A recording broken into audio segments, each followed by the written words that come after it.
We move on to react to France bouncing back from a disappointing performance versus Italy, in where they went on to defeat Belgium. So this was a 2-0 win for France. Um, Ronald Colomwani scored in the 29th minute. Ousmane Dembele scored in the 57th minute.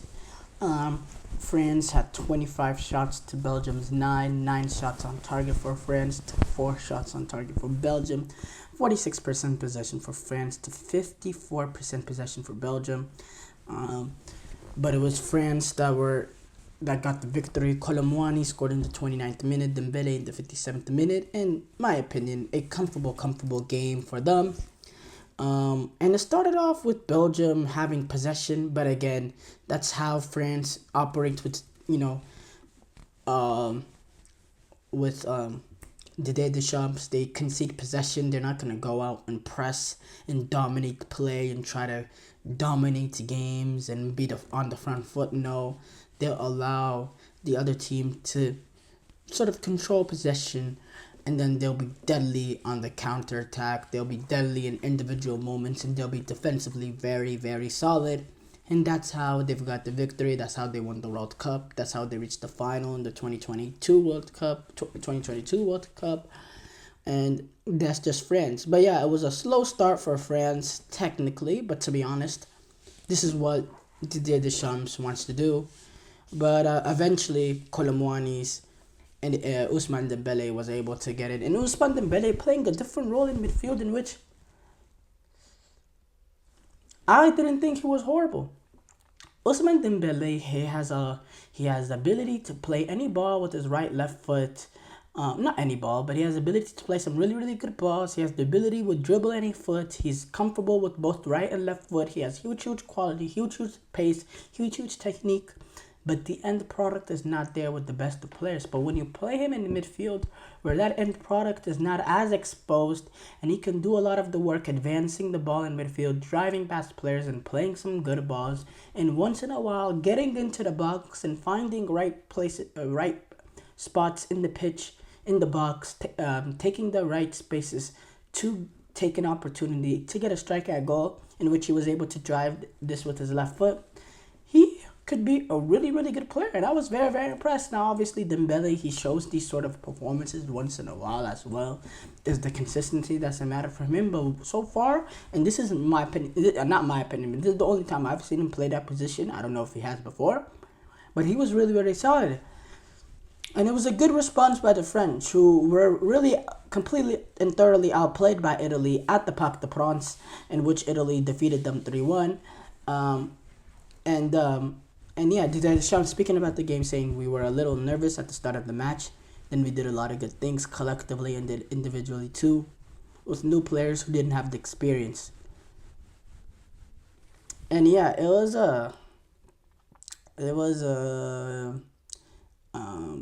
Openda, he came out and he had a few opportunities, couldn't really take advantage of them. Then Colomwani, on an individual moment, gets the lead in the 29th minute after Con Castells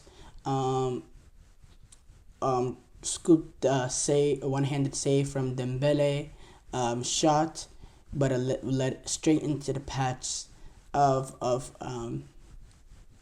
Colomwani.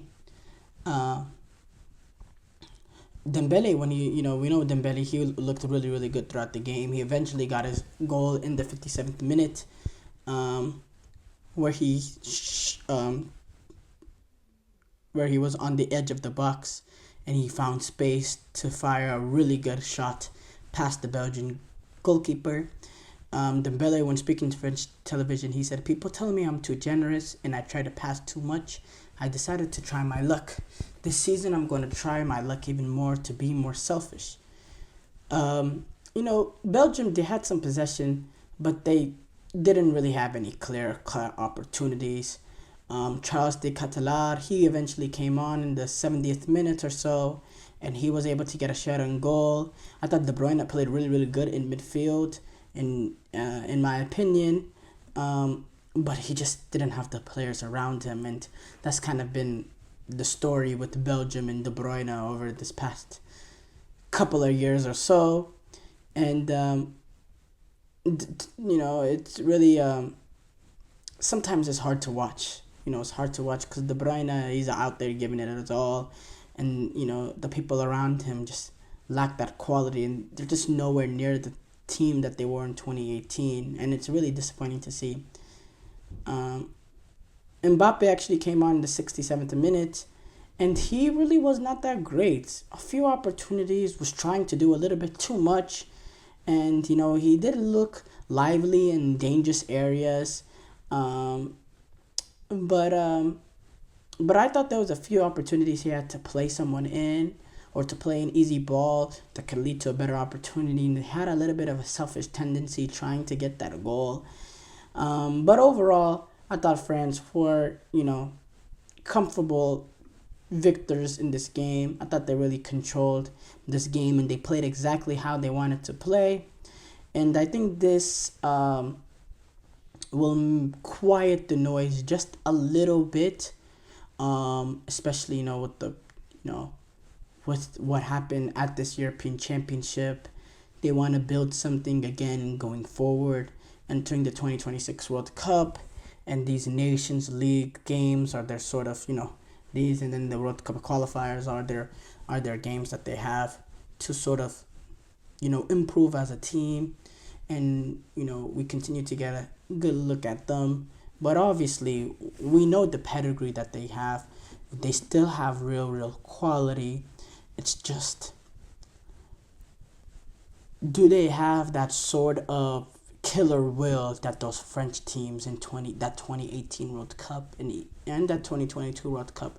Does this team have that killer will? Has that fiery edge? Is Didier Deschamps' tactics still the best approach for this French national team, or do they need a more offensive-minded approach? Because you go up against some of these better teams like Spain, and you let them have possession like France generally do. These better teams like Spain, they can take advantage of it and create some good chances, even with how tight France are defensively, how good they are defensively. They still have the quality to take advantage of the opportunities that come their way.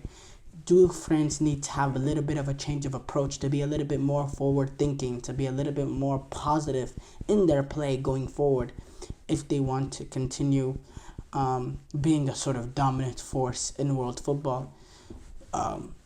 That's a question that Didier Deschamps will need to ask.